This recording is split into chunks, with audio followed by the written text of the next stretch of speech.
Hello! Magandang hapon sa inyo lahat. So, meron na naman tayong pag-uusapan na topics. No?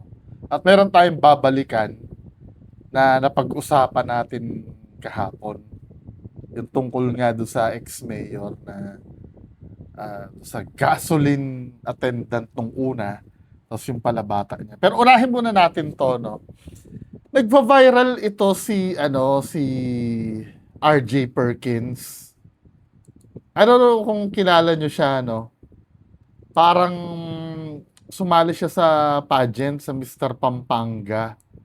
Then naging controversial yung ano niya yung pangangatawan niya kasi supposed to be, 'di ba? Ah, pag pageant na ganyan, alam mo 'yun, nagji-gym ka, ano. Pero play natin 'to mga. A proud graduate of the performing arts from Toronto, Canada State University, RJ Perkins, Toronto, Canada.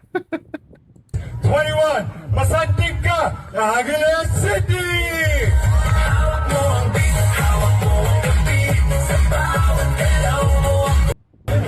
So ito siya, no? Then ito yung naging controversial.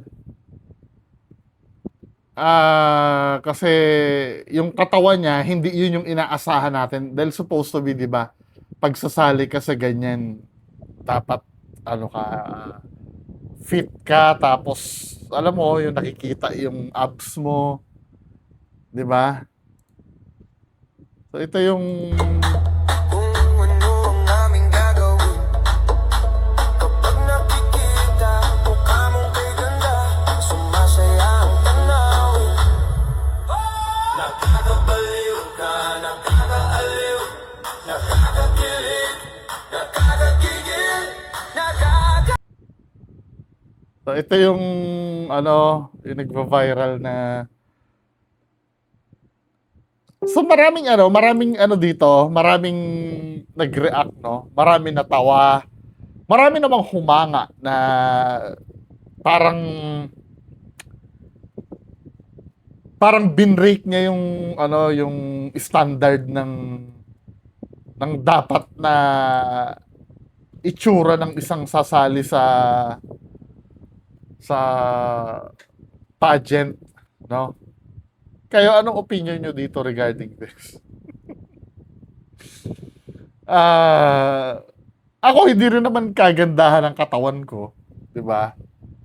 Pero sa akin kasi, no, pag pageant kasi, depende, no, depende sa, sabi nila kasi yung beauty daw sa eye daw ng beholder yon, subjective daw ang beauty or ang pagiging maganda. Pero naniniwala kasi ako, mga men, alam naman nating may standard kung ano yung maganda sa hindi. 'Di ba? Ako, opinion ko lang to, ha. Wala namang masama. Ang tatanungin, bawal ba itong ginawa niya? Yung hindi siya nag-gym, kung ano yung katawan niya, bawal ba yan? Hindi naman bawal yan. Obviously, hindi bawal kasi pinayagan siyang sumali na ganyan. 'Di ba? Kung may kapuri-puri dito sa ginawa niya na to, yung confidence niya na hindi siya nahiya na ipakita yung ano, habang yung mga kasama niya, 'di ba? Mga fit, mga macho-macho, pero hindi siya nahiya. Kaya lang sa akin, ano, pagka pagka i salungat ako eh. Ako against ako sa ganito eh. Kasi unang-una, kahit na ano na hindi rin naman ako fit, no, yung katawan ko. Maigi pa rin ang gagawing role model para sa akin. Ewan ko sa inyo, yung fit talaga ang katawan kasi ang ang laban kasi na ito ano kasama kasi sa criteria yung ano yung physical na anyo 'di ba? Kasi kung sa akin, ano, kung hahayaan natin na normal lang tong ganito, na ganyan, parang hindi na mag-e-effort yung mga yung mga sasali. 'Di ba? Kasi sa gusto natin may standard talaga ng maganda eh. Tsaka ito, hindi ito pagiging fit eh. Hindi siya bagay maging role model talaga. Siguro pagdating sa confidence, no, yung hindi ka nahihiya, kahanga siya sa part na yon. Pero ang pinopromote kasi sa mga ganitong pageant kasi, para sa akin, kayo, hindi naman mali din na opinion nyo, di ba? Ang pinopromote kasi dito, kung ano yung nararapat kasi. Di ba? Alam naman natin yung ganitong katawan ay hindi nararapat kasi hindi siya healthy eh.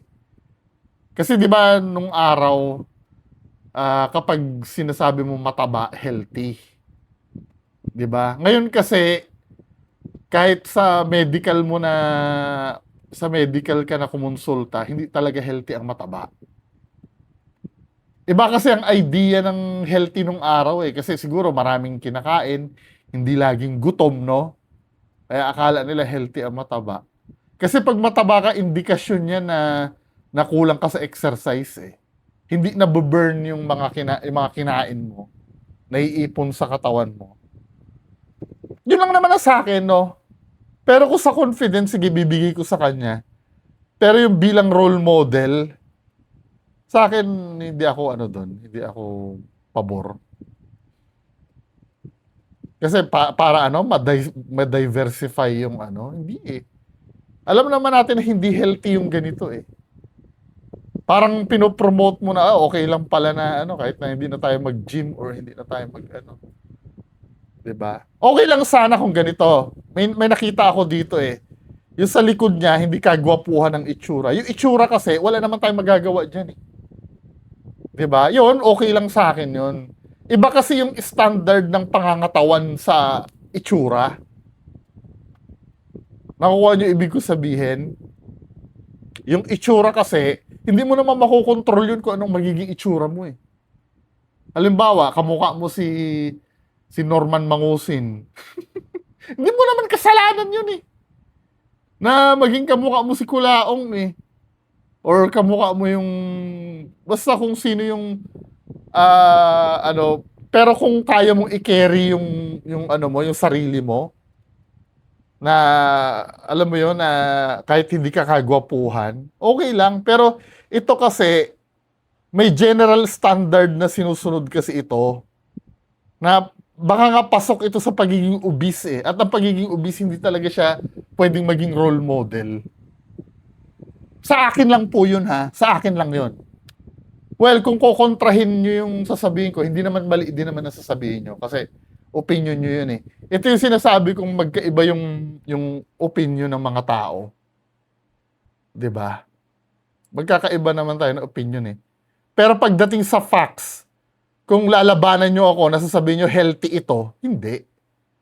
Kasi ang goal kasi ng pageant, 'di ba? Ipakita dun yung mga modelo, mga role models na pwede mong gayahin yung mga tao. Kung gagayahin mo ito, pwede yung confidence niya, no? Yung hindi siya mahihiya na pero yung sasabihin mong sasadyain mong gayahin ito for the sake na makiuso ka, hindi. Sa akin hindi. Anyway, proceed tayo do sa next topic, no? Ito yung napag-usapan natin kahapon na may follow-up ako. Kasi yung unang nag-viral na video, ang alam nung iba, gasoline attendant. Yung matanda na humahabol do sa ex-mayor. So ito, nabalita siya, no? Panoorin natin Sa pagmamaneho. panoorin natin yung balita kung ano yung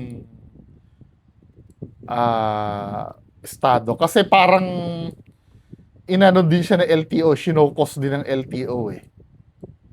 Yung ginagawa eh. Sabi sa inyo, seryoso ang LTO ngayon, hindi na katulad nung dati, no? Play natin. Content lang pero lagot sa LTO ang vlogger na nagpa-full tank at nagpahabol sa gasoline boy sa Cagayan. Ang vlogger na pagalamang dati pa palang mayor. Narito ang Frontline Report. Hinahabol ng matandang gasoline boy na yan ang SUV sa katirikan ng araw sa Alakapan, Cagayan. Ayon sa viral video, nagpa-full tank ng sasakyan ng motorista pero hindi siya nagbayad. Yun yung unang kwento, di ba?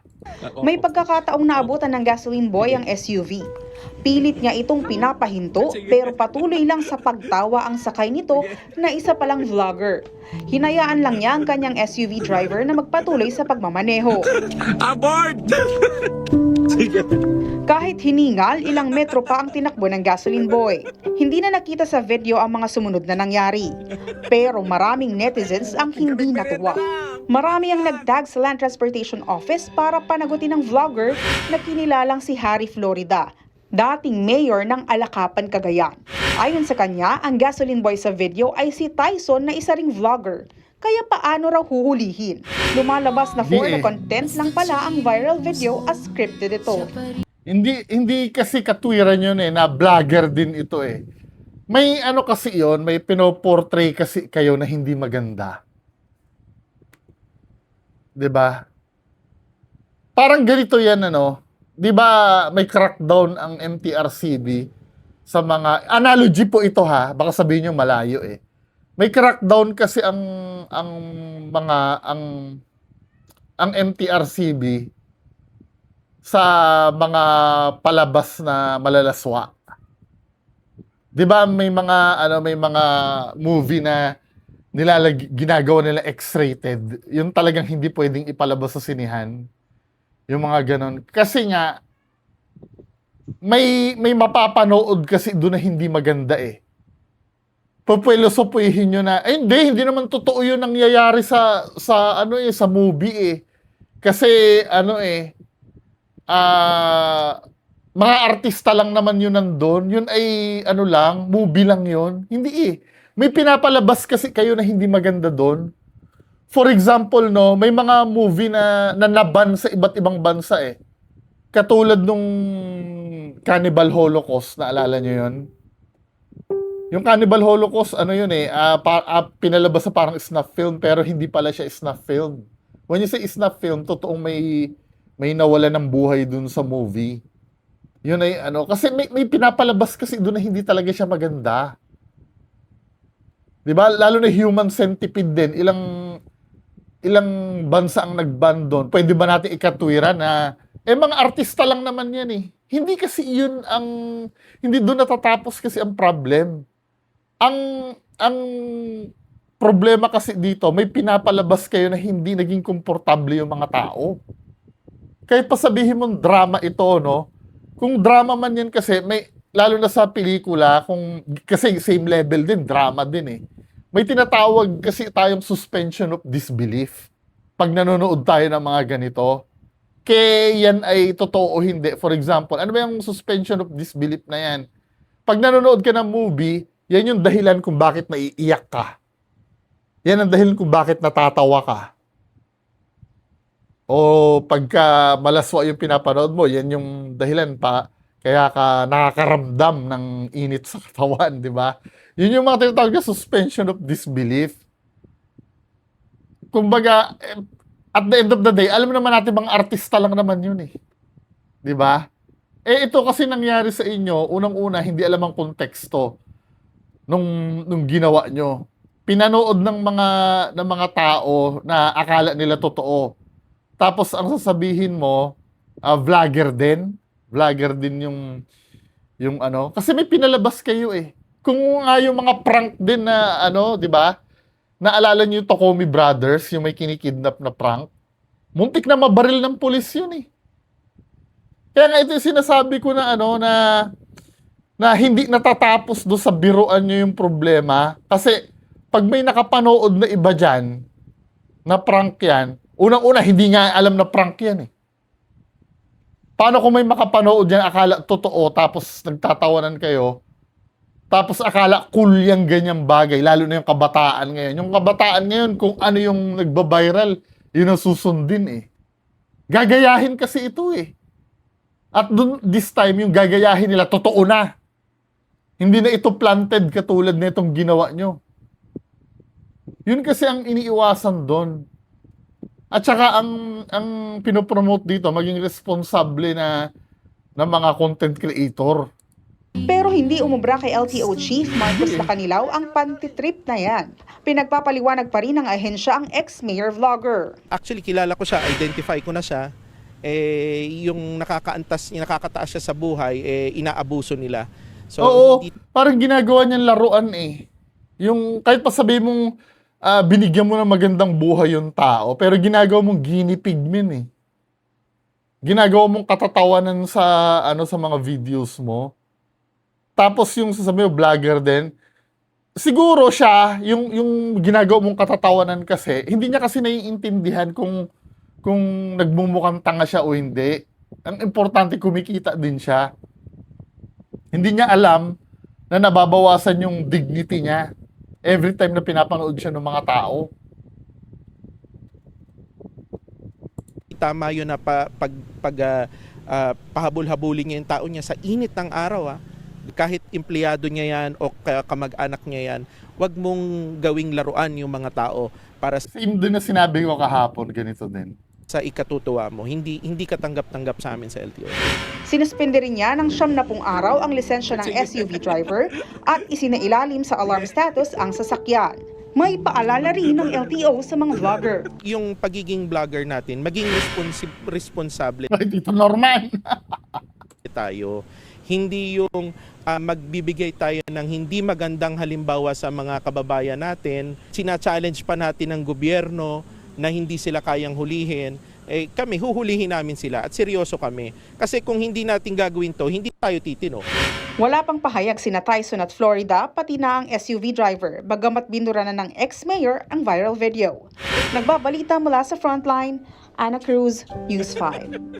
Kahit kailan talaga hindi siya magandang panoorin. kahit nga na na alam ko na kayo, kahit nalaman nyo na scripted yon, maganda pa rin bang panoorin yon? Hindi eh. May mga scripted din kasi na hindi rin talaga maganda panoorin eh. For example, no, scripted, no, ang portrayal naman, ginugulpi mo yung nanay mo. 'Di ba? Ganun ang script nyo. Yung matanda, abay, kahit drama yun, hindi magandang panoorin yun.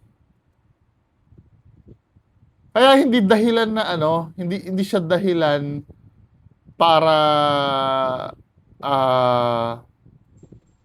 sabihin mo na